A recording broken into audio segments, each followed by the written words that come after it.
9월 낙엽과 낙엽 사이를 통과해서 만물의 병곡을 선사하는 가을의 바람 새움들이 우리의 엷은 인격과 얇은 신앙 가운데도 통과해 주시길 안녕으로 인사합니다. 바야흐로 가을입니다. 제법 쌀쌀한 바람들이 옷깃 안으로 들어오는 요즘입니다. 신압으로 세상이 변곡을 맞이합니다. 요즘엔 시간의 온세미로를 탐닉합니다. 무슨 말이냐? 주어진 시간 자체를 깊게 관찰하고 그리고 또 사랑하고 바라봅니다. 자동차 윈도우에서 사무실 창문을 넘어서 그리고 길거리를 걸을 때 다양한 사람들의 풍경과 풍모습을 바라보면서 말할 수 없는 감격에 빠지기도 합니다. 동시에 말할 수 없는 외로움에 사로잡히기도 합니다. 그 이유는 저는 너무 바쁘고 힘겹지만 사실 저는 너무나도 연약하고 작은 존재이면서 동시에 모든 것을 창조하신 하나님이 요즘은 정말 더 커 보이기 때문입니다. 요즘은 거기에 감격해서 옵니다. 한 주 동안 많은 일들이 있었습니다. 추석을 준비하는 손길에 오순도순한 낭만들이 있는지 물어보고 싶습니다. 그러나 예년보다 6.7% 정도 오른 물가에 과일 하나 사기도 고민되는 현실이라는 거 모두 알고 있습니다. 그래서 여러분에게 한 번 더 정중하게 부탁드리는 건 이번 추석에도 저에게 아무 선물 하지 않으셨으면 좋겠습니다. 돈을 저에게 쓰지 말고 아끼시길 바랍니다. 오랜만에 추석을 준비하고 친인척들을 만나면서 그들의 이야기를 들으면서 어떤 사회적으로 괴로운 통각이 있습니다. 직장은, 결혼은, 연애는, 연봉은 살포시 걱정을 향해 묻는 질문들이지만 그 질문들 가운데 조소가 있을 수도 있고 비웃음도 있을 수 있겠죠. 그런데 우리도 그런 웃음과 그런 조소와 그런 비웃음으로 친인척들에게 인사를 하는 거 아닌지 고민해 봅시다. 그래서 누군가에게는 추석이 부담되는 절기일 수도 있지만 또 한편으로 가족이라는 이 낭만, 이것들이 또 추석 안에 아로새겨져 있습니다. 그렇기에 우리 가족이 있다는 것 자체에 사무친 감사를 해봅시다. 우리 옆 사람과 한번 인사합시다. 가족이 있음에 감사합시다. 윤석열 전 대통령이 85일 만에 다시 이번 주에 법정을 섰습니다. 왼쪽 가슴에 붙은 3617이라는 명찰은 다양한 생각을 하게 했습니다. 그분의 발언 중에 정말 인상 깊은 발언이 있었습니다. 보석을 인용해 주면 아침과 밤에 운동도 하고 당뇨식도 하겠고 사법 절차에 협조도 하겠습니다. 저는 이 말을 몇 번이나 토파 보았습니다. 번역한즉 나에게 좋은 걸 해주면 내가 좋은 걸 하겠다라는 화법입니다. 문학에선 이를 비문이라고 합니다. 그래서 들으면 들을수록 기분이 나빠집니다. 이런 걸 논리로 가지고 있다니 아무리 봐도 이상합니다. 그런데 우리가 하나님 앞에서 이런 비문을 기도문 혹은 신앙문으로 생각하고 있는 거 아닌지 생각해 봅시다. 번역한즉 하나님 이번 한 번만 불법을 허용해 주시면 제가 헌금 11조를 잘하겠습니다. 하나님 저에게 남자친구를 생기게 해주시면 제가 예배에 잘 나오겠습니다. 하나님 저에게 이만큼의 돈을 주시면 제가 그 돈 중에 일부로 선교를 하겠습니다. 등등입니다. 아무리 봐도 비문이고 괴상합니다. 어제는 여의도에 불꽃축제로 인해서 100만 인파가 몰려들었습니다. 저는 그런 걸 볼 때마다 가슴이 철렁 내려앉습니다. 불꽃축제는 너무나 좋은 거지만 이태원 참사의 어떤 부분들이 생각나기도 하기 때문입니다. 그래서 걱정되고 염려가 되고 긴장이 됩니다. 어설픈 부모처럼 여러분에게 이야기합니다. 그리고 또 특별히 자녀가 있는 우리가 본 교회 교우님들에게는 진심을 다해 이야기합니다. 여러분, 사람이 많은 곳을 갈 땐 조심하시길 바랍니다. 그리고 불꽃축제 같은데 안 갔으면 좋겠습니다. 네. 걱정이 되세요. 우리 옆 사람과 한번 인사합시다. 사람 많은 곳 조심합시다. 생각만 해도 저는 끔찍합니다. 혹 인파 속에 어떤 참회 사고가 우리가 본 교회 식구 가운데 있으면 저는 잠도 못 잘 것 같아요, 진짜. 이번 주 큐티는 역대하였습니다. 다들 어떠셨는지요? 이번 주 큐티는 솔로몬의 전성기와 그리고 그 마지막 퇴장기까지 보여줍니다.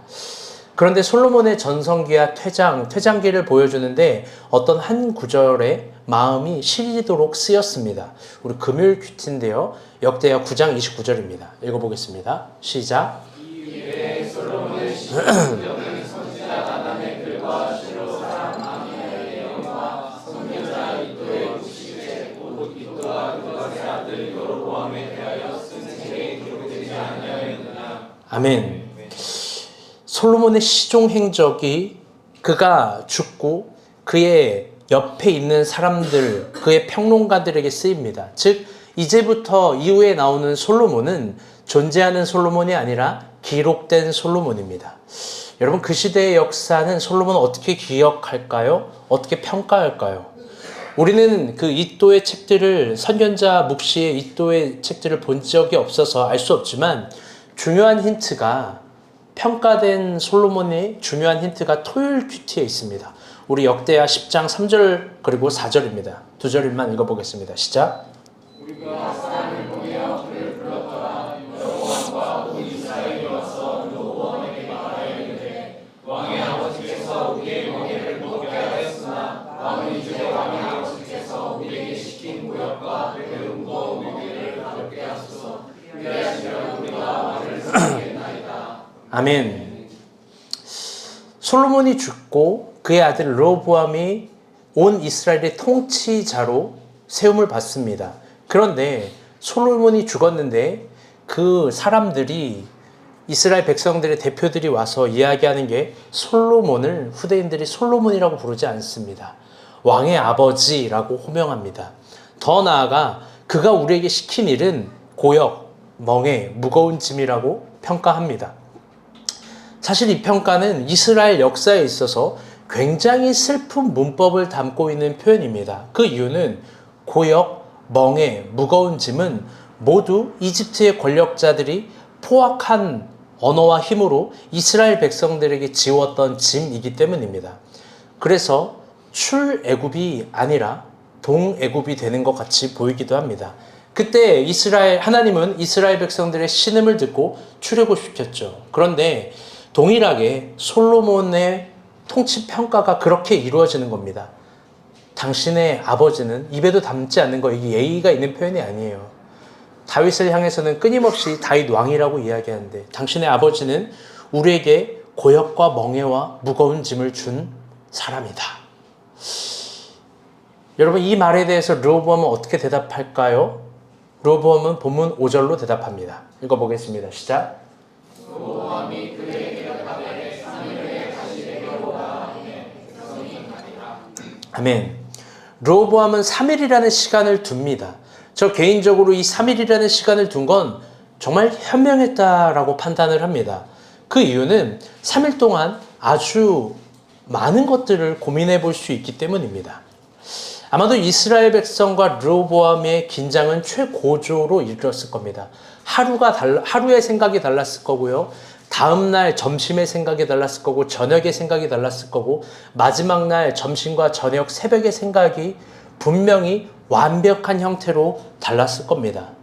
그래서 어쩌면 그 시간은 이스라엘 백성과 르호보암 서로에게 필요한 시간이었을 겁니다. 그런데 그 3일 동안 백성들은 기다렸다라고 치겠지만 르호보암은 뭐 했을까요? 오늘 본문 아니고 토요일 큐티인데요. 이게 중요해서 6절부터 14절인데 딱 6절만 기록했습니다. 우리 중요하기 때문에 천천히 한번 읽어봅시다. 시작. 르호보암 왕이 그의 아버지 솔로몬의 생전에 그 앞에 모셨던 원로들과 의논하여 이르되 너희는 이 백성에게 어떻게 대답하도록 권고하겠느냐 하니 그들이 대답하여 이르되 왕이 만일 이 백성을 후대하여 기쁘게 하고 선한 말을 하시면 그들이 영원히 왕의 종이 되리이다 하나 왕은 원로들이 가르치는 것을 버리고 그 앞에 모시고 있는 자들과 함께 살아가는 젊은 신하들과 의논하여 함께 살아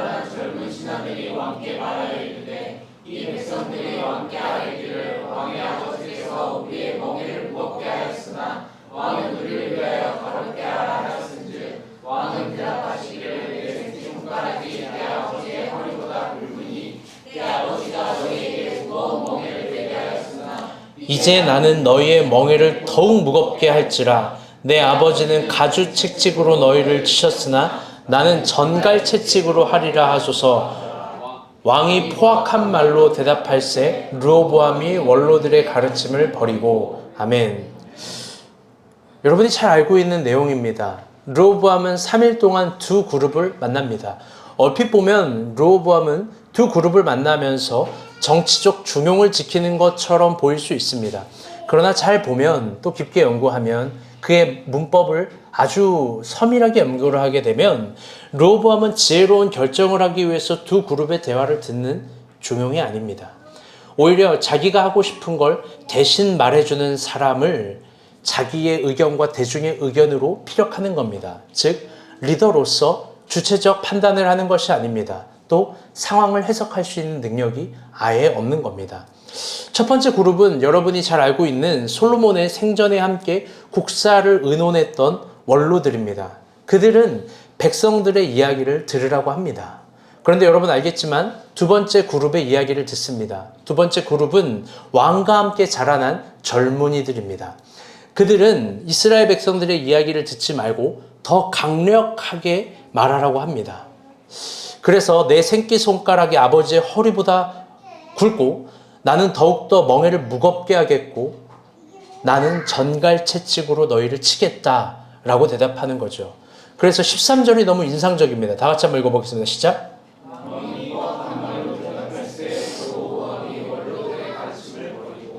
왕이 그런 언어로 포악하게 이야기했다고 합니다.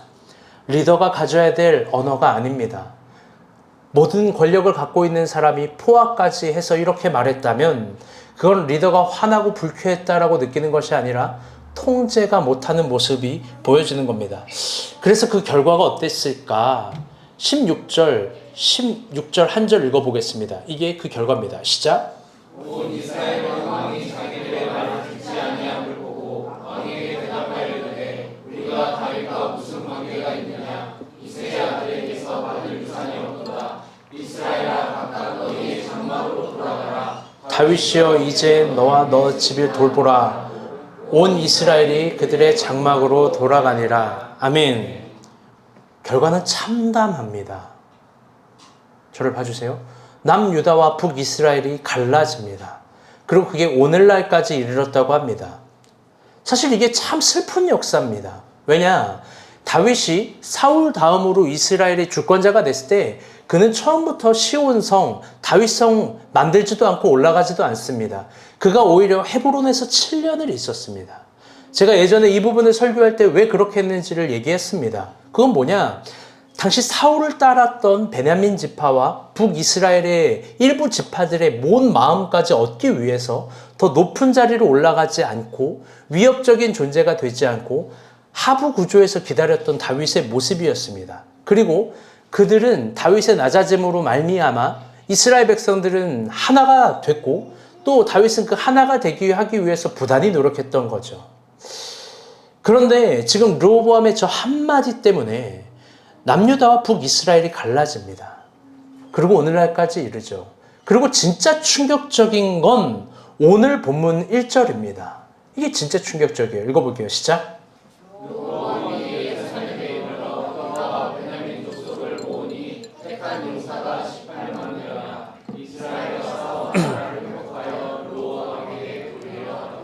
아멘. 르호보암은요, 남유다와 북이스라엘이 갈라지고 나서 자신의 언어와 행동을 돌아보지 않습니다. 그는 정치 뒤로 숨고 왕궁 뒤로 숨어서 18만 명의 군대를 앞장서 세웁니다. 저는 이 18만 명이 더 충격적이에요. 왜 그러냐? 사울이 통치했을 당시 이스라엘 모든 특수부대를 모았을 때 3천 명밖에 안 됐던 국력이 다윗과 솔로몬을 거치고 특수 국력도 아니라 일반 항상 동원될 수 있는 동원력이 18만 명 정도 됐던 거예요. 나라가 어마어마하게 커진 겁니다. 그리고 그 힘으로 전체도 아니라 유다만 이 정도로 모은 건데요. 북이스라엘과 전쟁하려고 하는 겁니다. 이게 너무나 애굽 왕을 닮은 모습입니다. 아니, 사울을 닮은 모습입니다. 여러분 결과는 어땠을까요? 우리는 이 성경의 내러티브를 잘 알고 있지만 르호보암은 파멸당합니다. 완전히 망해버려요. 그 군사의 힘으로 자기를 지킬 것 같지만 망합니다. 그런데 아주 깊게 한번 물어봅시다. 중요해요. 여러분, 그는 왜 망했을까요? 원로들의 이야기를 듣지 않아서 망했을까요? 사실 더 냉정하게 따지면 그 원로들도 동일하게 나쁜 놈들입니다. 왜 그러냐? 그들은 솔로몬을 도와서 이스라엘 백성들에게 멍해와 고역과 무거운 짐을 지운 거기 때문입니다. 아까 우리가 살펴본 구절에서 인상적인 구절이 있습니다. 내 아버지는 너희들을 가죽 채찍으로 때렸고 내 아버지는 너희에게 많은 고역을 시켰지만 솔로몬의 평이 그랬다라는 거예요. 그 똑똑한 머리로 쓴다라는 게 백성들을 때리고 백성들을 힘들게 하고 백성들을 옥죄였던 거예요. 그런데 그걸 도왔던 사람이 누구냐? 이 솔로몬의 원로들이었던 겁니다. 그들 역시 백성들에게 고역과 무거운 짐을 지운 거예요. 다만 원로들은 노련하게 정치적 프로세스를 이해하고 있었기 때문에 르호보암에게 지금 잠시 동안은 백성들의 요청을 들으라고 한 겁니다. 그런데 결국 또 시간이 지나면 아마 원로들은 어린 르호보암을 이용해서 또 필요한 것들을 얻어냈을 거예요. 그리고 또 자기 자녀들에게 부를 되물림했겠죠. 그게 정치적 귀족들의 버르장머리예요. 번역한즉 솔로몬의 원로들도 르호보암의 젊은이들과 같은 똑같은 욕망적인 집단입니다. 그렇기에 르호보암이 원로들의 말을 들어도 시간이 지나고 흐른 후에는 반드시 망했을 거예요. 여러분, 그렇다면 이런 난제는 어떻게 해결해야 되는 걸까요? 이런 난제. 갈라진 이스라엘 역사 가운데 이스라엘 백성이 저런 의제를 갖고 왔을 때 어떤 걸 해도 갈라질 운명 앞에 있다면 여러분, 이런 난제는 어떻게 해결해야 되는 걸까요? 또 백성들의 이야기를 듣기만 하면 모든 난제는 풀리는 걸까요? 아니면 솔로몬의 원로들의 이야기를 들으면 이 난제는 해결되는 걸까요? 사실 어떤 걸 들어도 해소되진 않습니다. 역사의 이프는 없지만 만약 르호보암의 저 3일이 다윗에게 주어졌다라면 여러분, 다윗은 뭘 했을까요? 사실 그것에 대한 답은 극명합니다. 동일한 3일이 주어졌다면 다윗은, 다 같이 따라볼게요. 여호와께 물었다. 동일한 3일이 주어졌다면 다윗은 어떤 행동을 했을지 우리가 뻔히 알고 있습니다. 그건 여호와께 물은 겁니다. 그리고 순종했을 거예요. 거기서부터 문제들을 풀어갔을 거예요. 그게 서로 다윗의 자존심, 판단력, 성향, 기준, 이 모든 것들과 완벽하게 다르다 할지라도 다윗은 거기서부터 시작했을 겁니다. 그래서 다윗의 역사를 보면 시작의 예상과 다르게 늘 결과가 아름답습니다. 그건 우리가 포함할 수 없는 하나님의 역사가 다윗의 생애에는 날마다 흐르고 넘쳤기 때문입니다. 그래서 백성들은 언제나 다윗을 존경하고 그의 뜻에 순종하고 또 다윗의 뜻을 존중했던 겁니다. 다윗은 딱 하나, 항상 여호와께 물었습니다. 그리고 그걸 모두가 알았죠. 역대하를 보게 되면, 더 연구하게 되면 솔로몬의 평가는 그리 아름답지 않습니다. 어쩌면 그 똑똑한 머리를 가진 솔로몬의 치국이 악평을 받은 이유 역시 당연한 프로세스에 있습니다. 그건 솔로몬은 더 이상 하나님께 묻지 않습니다. 지난주에는 솔로몬의 좋은 걸 봤지만 솔로몬이 중기 이후에 후기로 갈수록 하나님께 묻지 않고 자신의 경험과 똑똑한 머리들로 결정합니다. 그리고 그것을 바라본 르호보암도 하나님께 묻기보단 자신의 머리, 자신의 판단력, 정치적 카리스마가 무언가를 압도하는 힘의 권력으로 생각했을지도 모르겠습니다. 그래서 그럴 때마다 르호보암은 사울의 역사를 반복하는 겁니다. 결국 사울이 잘못된 판단력으로 이스라엘의 그 소중하고 아름다운 힘과 에너지와 유산을 다윗 한 사람 죽이는데 다 사용한 겁니다. 동일하게 르호보암도 북이스라엘의 여로보암을 죽이기 위해서 18만 명이라는 군사를 일으키는 거죠. 결과는 파멸입니다. 아마 다윗은 달랐을 거예요. 그렇게 하지 않았을 거예요.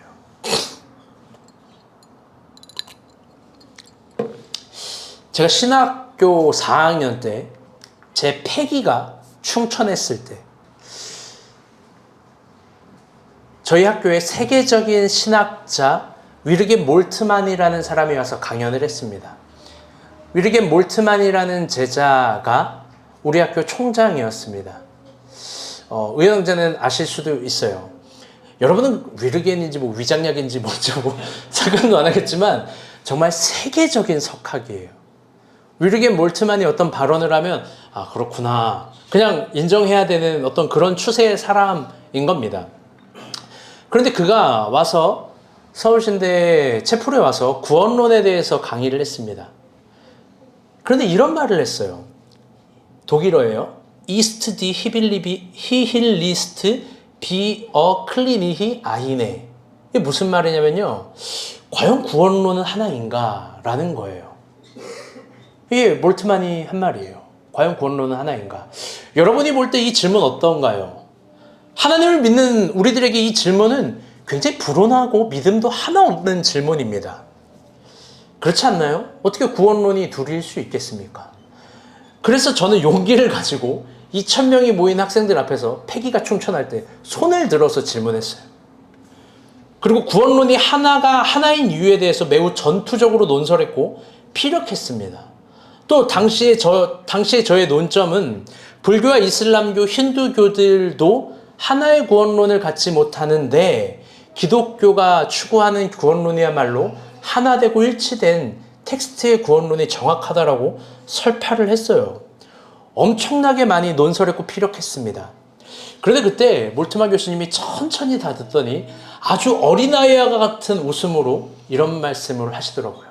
제 질문을 듣더니 아주 어린아이같이 웃으면서 얘기했어요. 너는 내 질문을 이해하지 못했구나. 기독교 진영 내에서 과연 구원론은 하나였는가? 이걸 물어본 거야. 여러분 쉽게 말하면요. 기독교 구원의 역사 속에서 구원론은 일치된 적이 없다라고 얘기하는 거예요. 신학이에요. 신학. 왜 그러냐? 루터와 칼빈과 웨슬리가 구원을 이야기하는 범위와 방향이 다르고 성서신학과 조직신학과 교회사가 구원에 대해서 접근하는 것들이 다른데 어떻게 구원을 하나로 설명할 수 있겠는가? 구원론을. 이런 거에 관한 질문이었어요. 제가 질문을 잘못 이해했죠. 엄청나게 2,000명 앞에서 망신을 얻었습니다. 그리고 그때 몰트만 교수님이 평생 잊을 수 없는 한마디를 저에게 했어요. 그 많은 대중 앞에서. 너네 한국인들은 그게 문제야.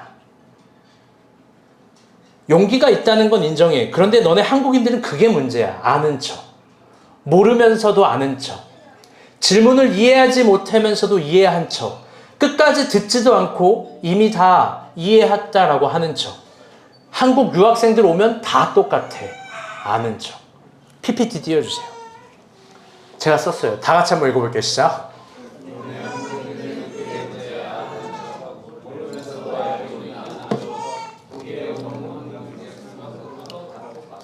제가 이 얘기를 공개적으로 듣는데 얼마나 부끄러웠는지 몰라요. 패기가 충천했던 모습은 그냥 부실부실하게 시들하게 사라졌어요. 지금 좋아하네 내가 이런 망신을 당했다니까. 권민정이 상당히 웃고 있어. 그리고 그때부터 신학이라는 이 아름다운 학문을 대할 때 완전히 바뀌었어요. 모르면 질문하고 아는 척하지 않는다. 모르는데 아는 척하는 게 진짜 부끄러운 거다. 여러분에게 묻고 싶습니다.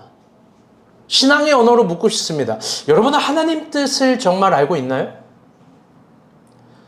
아니면 아는 척을 하고 있는 건가요? 여러분, 우리는 진짜 하나님의 뜻에 대해서 알고 싶어 하는 건가요? 아니면 대충 아는 척하고 더 알려고 노력하지 않는 건가요? 어쩌면 우리는 신앙이라는 이 위대한 문법을 정말로 받들거나 정말로 소중하게 여기지 않은 모습일 수도 있어요. 싱거운 소금국으로 여기고 뜨거운 물을 가득 부은 라면처럼 맹탕같이 여길지도 모릅니다. 그걸 어떻게 아냐고요? 여러분이 오해일 수도 있겠지만 여러분이 큐티하는 모습만 봐도 알 수 있습니다. 저는 가끔 의심이 돼요. 큐티책은 다 사고 있는 건가? 오늘 하루의 큐티를 긴장하면서 하고 있는 건가? 여러분은 말씀 큐티책에 적혀있는 이 10구절, 15구절에 나의 하루와 나의 중요한 소중한 순간들과 하나님의 음성과 방향이 정말 임한다라고 믿는 건가? 우리는 그렇게 신앙의 문법을 위대한 하나님의 메신저라고 이해하는 건가? 여러분이 천산 기도하는 모습만 보면 알 수 있어요. 저 골방에서 긴장하면서 마음을 쏟지 않고 기도해요. 오지 않는 기도에는 불신이 들어있는 거예요. 그저 기도할 때도 기도하는 순간이 그렇게 소중하다라는 걸 알고 있으면서 대충, 대략적으로 중언이, 부언이, 주거니, 받거니 하는 거예요. 결국 아무것도 알고자 하는 마음이 없기에 새로움을 경험하지 못합니다. 하나님 안에서 새로울 수 있다는 걸 도무지 확신하지 못하는 거예요. 그리고 그저 확신하는 건 내가 갖고 있는 한계, 내가 가지지 못한 능력, 내가 할 수 없는 어떤 역량들에 대해서는 아주 집요하게 느끼고 애무하고 파악합니다. 하나님은 새날을 주셨다고, 새로운 하루가 주셨다라고 이야기하는데 전혀 확신하지 못해요. 그래서 늘 이날과 그날이 동일해 보이고 이번 연도와 내년이 똑같다라고 생각해요. 여러분, 그런데 그 태도가 만약, 그 생각이 만약 그렇게 나를 읽는 독해력이 만약 사탄의 것이라면 여러분 어떻게 할래요? 여러분, 진리는 이겁니다. 목에 칼이 들어와도 진리는 이거예요. 하나님 안에서는요, 단 하루도 똑같은 날이 없어요.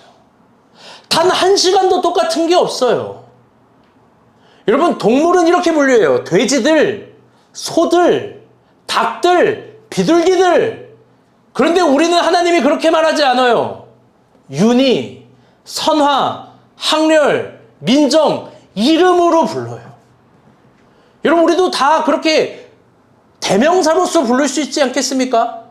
단발머리 것들, 검은 머리털 것들, 노란 머리털 것들, 키가 큰 것들, 작은 것들, 뚱뚱한 것들, 마른 것들, 혹은 그거보다 더 단순하게 인간을 분류학으로 표현할 수도 있어요. 그런데 성경은 아담이라, 그리고 하와라, 야훼처럼 이름을 지읍니다. 여러분, 하나님의 놀라운 사랑이 하나님이 우리를 존재로 불렀다라는 사실이에요. 아멘? 그 존재로 부른 우리에게 선물해주는 하루와 한 시간은 똑같은 게 없는 거예요. 그게 하나님 자체예요. 우리 PPT 한번 봅시다. 우리 다 같이 한번 따라 읽어볼게요. 시작.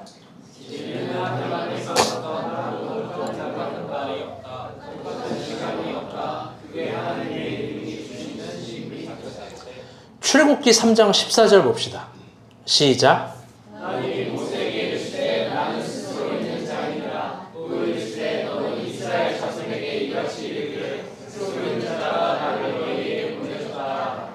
아멘. 모세가 떨기나무에서 하나님을 만납니다. 원역사를 제거하고 나서는 아마 인류 중에 하나님의 존재를 대면한 최초의 인류가 되겠죠. 그가 아주 상식적인 물음을 물어요.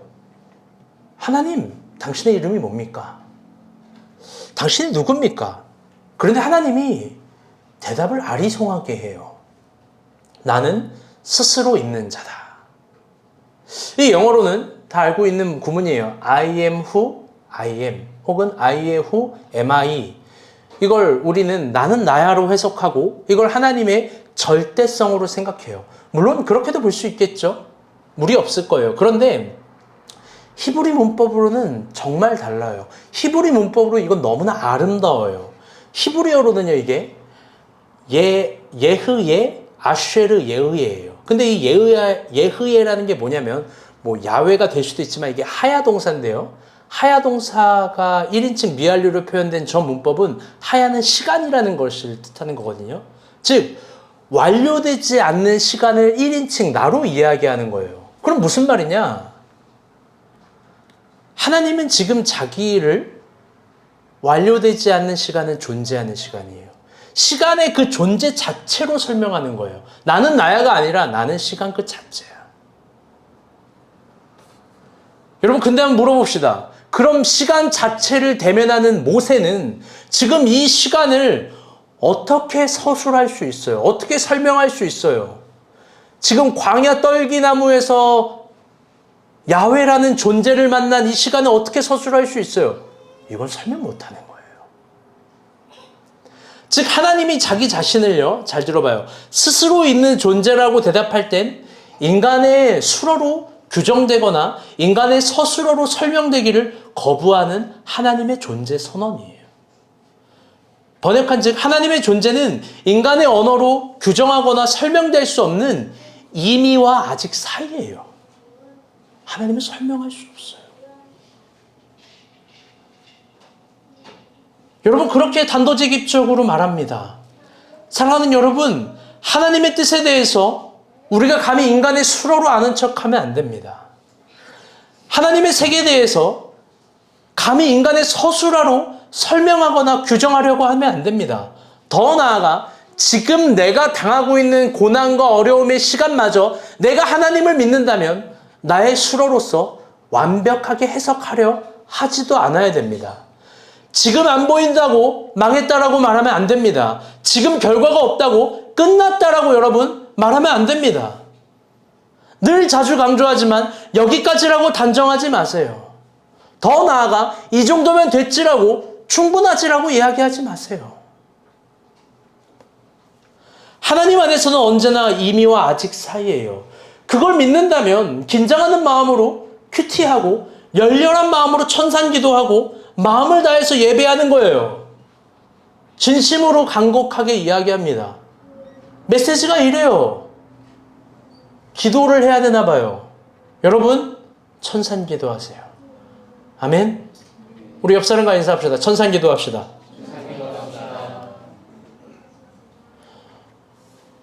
어제 저녁 새벽 한 1시까지인가 몇 시까지인가 기억도 안 나는데 의연의 형제랑 신방을 했어요. 옆에 권민정 자매가 있어요. 같이 신방을 제가 일부러 시켰어요. 우리 다 알고 있어요. 당신은 누구고 어떻게 살아왔는지를 묻고 또 나는 누구고 내가 어떻게 살아왔는지를 말했어요. 근데 의연 형제가 우리가 본 교회 궁금한 게 많아요. 몰기도는 뭐예요? 천산기도는 뭐예요? 쇠기도는 뭐예요? 뭐예요? 많이 물어봐요. 여러분 좋지 않습니까?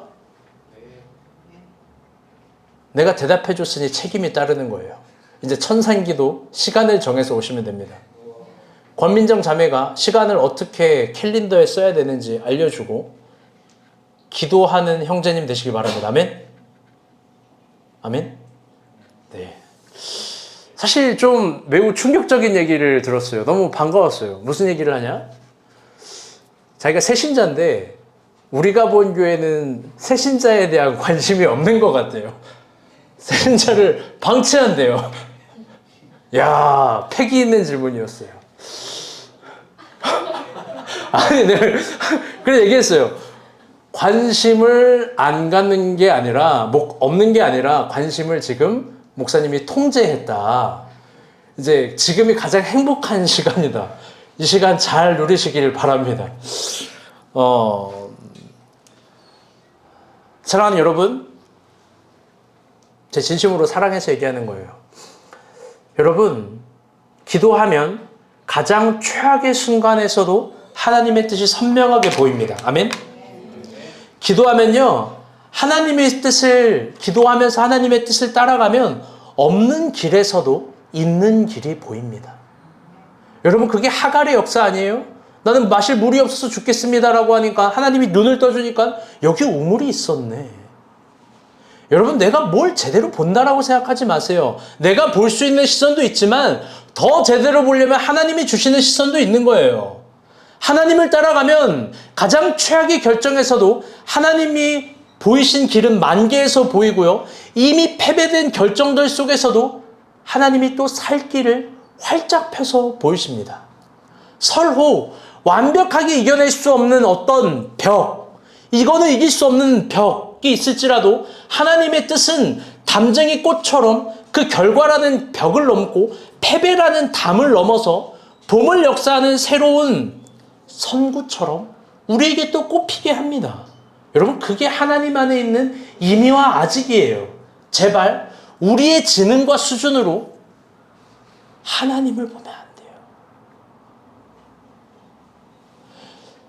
한번 깊게 이야기해 보겠습니다. 만약 르호보암이 3일이라는 시간 동안 다윗처럼 무릎을 꿇고 머리를 박고 기도했다면 여러분 어땠을까요?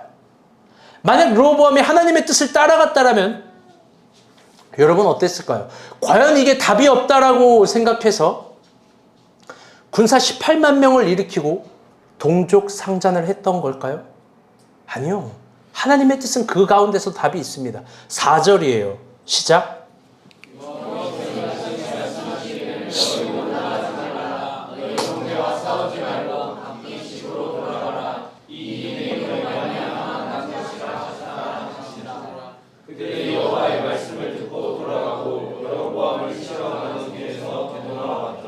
아멘. 하나님의 뜻은요, 북이스라엘과 남유다가 전쟁하는 게 아니었어요. 적으로 생각했던 르호보암에게 너네 형제야, 야훼가 규정해요. 여러분, 그럼 그걸 따르는 거예요. 이게 오늘 우리 어린이부서 본문이었어요. 어린이 아이들에게 얘기했어요. 여러분, 하나님이 싸우지 말라면 싸우지 않는 겁니다. 싸워본 적도 없는 애들이 아멘 이래요. 하민이가 양심에 찔리는 것 같아. 하윤이랑 싸웠나 봐. 막 이러고 있어. 순종하는 겁니다. 하나님께 아멘 이래요. 사랑하는 여러분, 하나님의 뜻은 남유다와 북이스라엘이 싸우는 것이 아니었어요. 만약 그 3일 동안 르호보암이 다윗처럼 기도하고 그 뜻을 물었다면 애당초 남유다와 북이스라엘이 안 갈라졌겠죠. 만약 르호보암이 아는 척하지 않고 하나님께 간절하게 물어봤다면 유다는 18만 명이라는 너무나 소중한 에너지를 동족을 죽이는 데 사용하지 않았을 거예요. 여러분 잊지 마세요. 하나님께 묻지 않고 아는 척하면 소중한 에너지와 기회비용을 잃어버리는 거예요. 그게 내 인생의 자유입니다. 자유죠. 허락하고 방탕한 것도 자유예요. 그러나 위대해지고 성장하고 발전하는 것도 자유예요. 여러분, 그런 잃어버린 에너지와 기회비용은 얼마나 아까운 건데요. 여러분의 지나간 역사를 토파보세요. 하나님께 묻지 않아서 헤맨 시간들이 얼마나 많습니까? 하나님의 뜻을 아는 게 아니라 아는 척해서 광야로 갔던 시간들이 얼마나 많나요?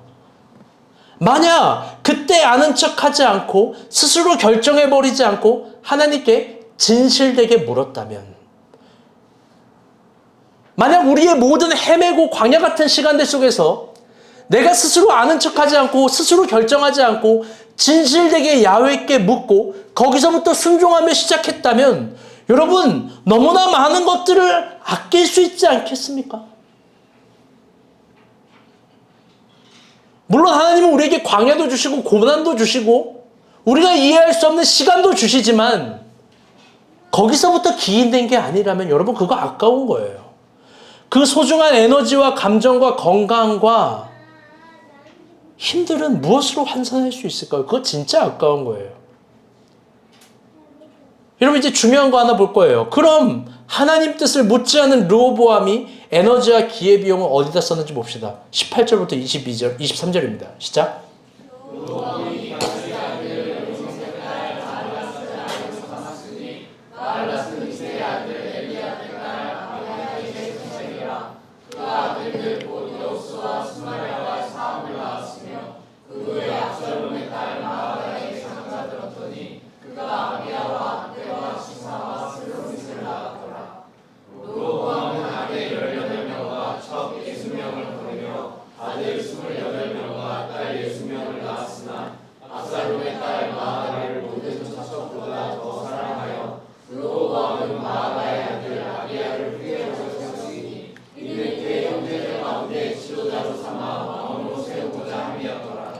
르호보암이 지혜롭게 행하여 그의 모든 아들을 유다와 베냐민의 온 땅의 견고한 성읍에 흩어 살게 하고 양식을 후히 주고 아내를 많이 구하여 주었더라. 아멘.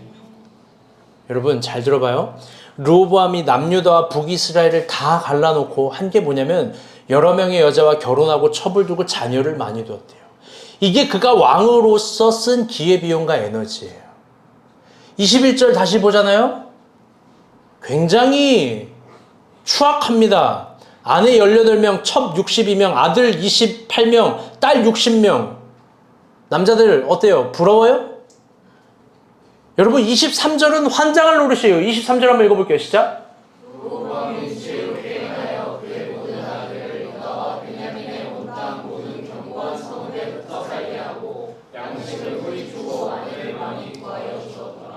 아멘. 여러분 본문 23절은 르호보암을 긍정적으로 평가해요. 이게 지혜로운 일이래요. 왜? 역대하라는 성경 자체는 남유다에게 긍정적인 역사니까. 그리고 또 르호보암이 그렇게 많은 그들을 지역의 통치자로 삼았대요. 양식을 많이 주고 아내들을 많이 구하여 줬대요. 여러분 근데 이게 진짜 긍정적인 평가예요? 이게 정말 좋은 겁니까? 아니요. 이건 그냥 사관이에요. 진리를 부정하는 게 아니라 이게 사관이라고요. 역대기와 열왕기 상의 사관은 달라요. 그는 북이스라엘 전체를 잃어버렸어요. 그런데 그걸 아파하지 않아요. 그걸 반성하지 않아요. 그가 왕으로서 한 일은 뭐냐? 솔로몬이 물려준 그 막대한 재산으로 자기 하나 잘 먹고 잘 산 거예요. 여러분 그게 뭐가 그렇게 대단해요? 만약 그의 옆에 하나님의 선지자가 있었다면, 그리고 그가 만약에 아는 척하지 않고 하나님의 선지자에게 하나님의 뜻을 겸손하게 물었다면 그는 다른 걸 고민했을 거예요. 왕으로서 위대한 과업과 공공적 가치와 이스라엘의 신앙적 유산을 고민했을 거예요. 북이스라엘과 남유다가 갈라지지 말아야 될 하나됨에 대해서 고민했을 거예요. 이스라엘의 역사에 대해서 고민했을 거예요. 리더로서 자기가 무엇을 해야 되는지 고민했을 거예요. 그런 고민 없이, 그런데 그는 솔로몬이 물려준 재산으로 자기 혼자 잘 먹고 잘 산 거예요. 여러분 그게 가장 바보 같은 선택이에요. 그게 묻지 않고 아는 척하는 사람들의 흔한 문제예요. 제발 하나님께 부르세요. 제발. 사랑하는 여러분, 자주 가르치지만 또 가르칩니다. 중요한 결정을 해야 될 때, 그럴 땐 영적인 가치로 결정하는 거예요. 중요한 결정은 영적인 순위로 결정하는 거예요. 영적인 가치는 오늘 본문에서 우리에게 주는 지혜는 이겁니다. 3일이라는 시간을 두는 거예요. 그런데 그 3일이라는 시간 동안에 경제학적인 계산, 정치적인 판단, 물론 할 수 있겠지만 그게 우리의 판단과 기준과 신이 되는 것이 아니라 영적인 가치로 굴복시키고 순종하는 거예요. 3일 안에 아는 척하지 않고 어린아이처럼 기도하고 가난한 사람처럼 큐티하고 나의 사무엘에게 묻고 또 묻는 거예요. 잊지 마세요. 우리가 기다렸던 하나님 앞에서 간절히 추구했던 새로움은 하나님께 물음으로 탄생하는 겁니다. 그분께 순종함으로 이루어지는 창조입니다. 스스로에 대해서 대단하다고 생각하지 마세요. 여러분 신앙생활에 있어서 항상 좋은 결정을 하는 사람들의 공통점이 있어요. 그건 뭐냐? 다 저를 봐주세요. 그건 뭐냐면 다시 따를게요. 아는 척하지 않는다. 알고 있겠지만 아는 척하지 않고 항상 물어봐요. 기도해요. 기도하다 모르겠으면 또 저에게도 물어봐요. 스스로 결정하지 않고 자주 물어봐요. 그게 우유부단하거나 뜻을 모르는 바보 같은 게 아니에요. 그게 다윗이 한 거예요. 우리 안에 아는 척하지 않고 겸손했던 물음들이 있어요. 한 3가지 사연을 소개하려고 해요. 잊을만한 때쯤 나오는 사연이에요. 첫 번째 사연입니다. 설교를 준비하면서 이거 해야 되나 말아야 되나 고민했는데 정말 생각이 많이 났어요. 한 2년 전인가요? 우리 정영주 형제가 자기 안에 자기의 젊은 역사 가운데 있었던 어떤 빚이 있어요. 우리 새로운 의연 형제는 아무것도 몰라요.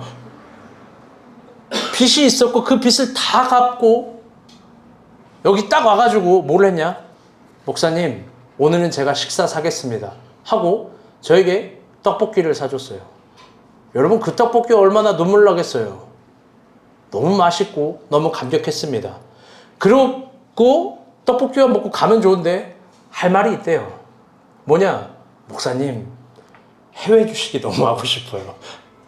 해외 주식이 너무 하고 싶은데 아는 누나가 핸드폰 가게에서 다시 일하자고 하는데 어떻게 할까요?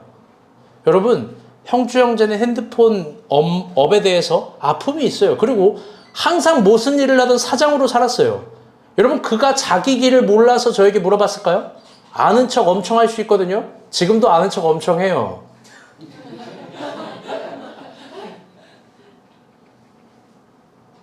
여러분, 몰라서 물어봤겠습니까? 아니요. 이제 중요한 결정 앞에 떨고 작아지고 겸손해지는 거예요. 그래서 제가 말했어요. 주식도 공부하고 핸드폰 가게에 들어가서 직원으로 일해. 여러분, 어려웠을 거예요. 직원으로 들어가서 일한다는 게. 그런데 그리고 나서 뻔한 삶이 아니라 새로운 삶이 열려요. 요즘 이러대요. 목사님, 직원이 이렇게 행복한 건지 몰랐어요. 어느 날 박주영 자매가 아는 척하지 않고 물어봐요. 목사님, 저는 남녀 상담 너무 지쳐가지고 이제 더 이상 이런 상담하기 싫어요. 저는 한의원 가서 일하고 싶고 성형외과 가서 일하고 싶고.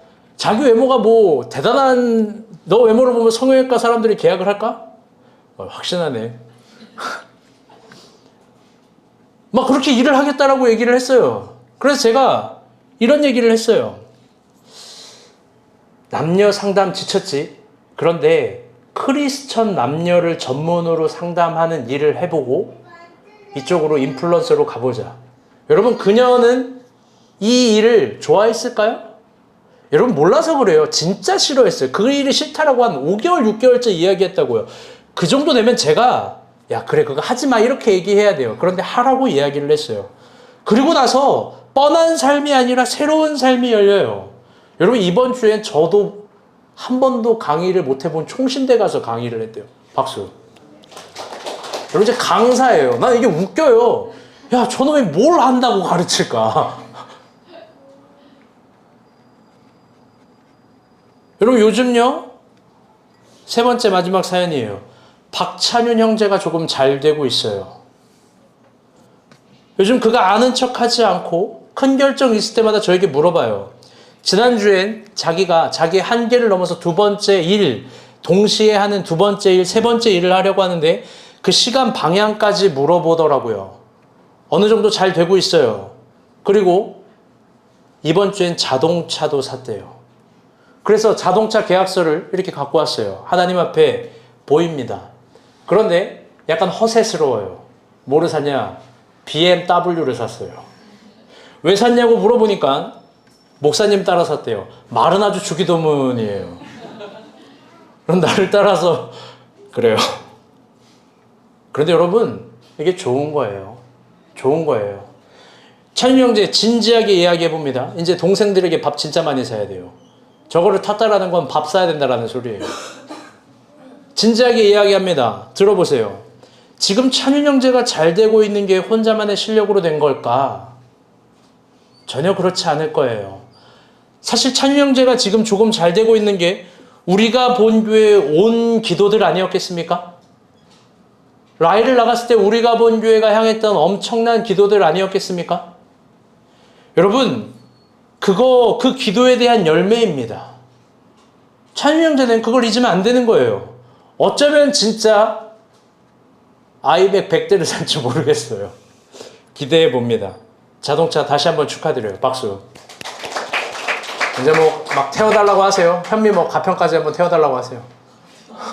가평 안 가고 싶어? 여러분, 어디 이것뿐이겠습니까?